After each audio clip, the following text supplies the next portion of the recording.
en fait, hein, il y a les règles d'origine qui régissent tout ça, même si on a un accord de libre-échange en fait, avec l'Europe, nous souhaitons aussi rester dans l'éthique et les règles du jeu. Hein. Si on cherche à gagner partout, on finit par perdre. C'est quoi? C'est de rester fidèle à l'Europe? Enfin, de rester dans les règles qui régissent ce rapport-là et qui sont clairement définies. En fait, hein.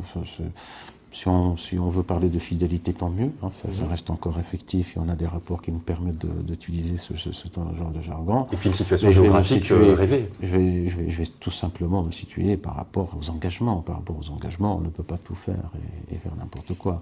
Mais en tout cas, concrètement, aujourd'hui, avec l'Inde, c'est pas dans l'automobile, c'est plutôt dans le domaine des engrais. L'Inde est un grand client de la Tunisie pour le phosphate, hein, les dérivés de phosphate, et ce projet s'inscrit dans ce sens-là, de fidéliser un client et de lui donner la participation dans le procédé d'extraction et de transformation.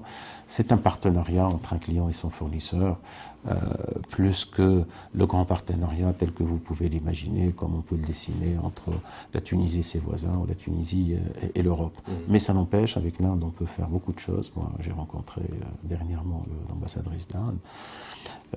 On peut faire des choses, mais bon, on ne sera pas dans la même dimension que celle avec l'Europe ou les voisins.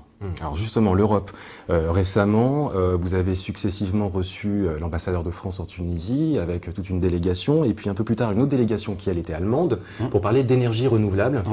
Alors, qui va remporter le gâteau tunisien de l'énergie renouvelable? Tout d'abord, ce n'est pas un seul morceau. Donc il y en aura pour tout le monde. Okay. Et comme vous le savez, dans ce genre de choses, bon, on a des très bons rapports aussi avec les Allemands, qui ont eu vraiment une position très honorable avant et surtout après la Révolution, qui donne beaucoup de soutien au même titre en fait hein, que nos amis français.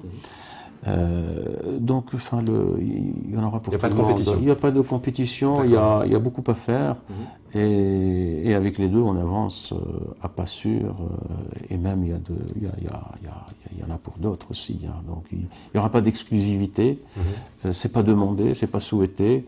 Et plutôt un rapport de collaboration ouvert avec les différentes compétences et les différents pays. Si j'évoquais l'Allemagne,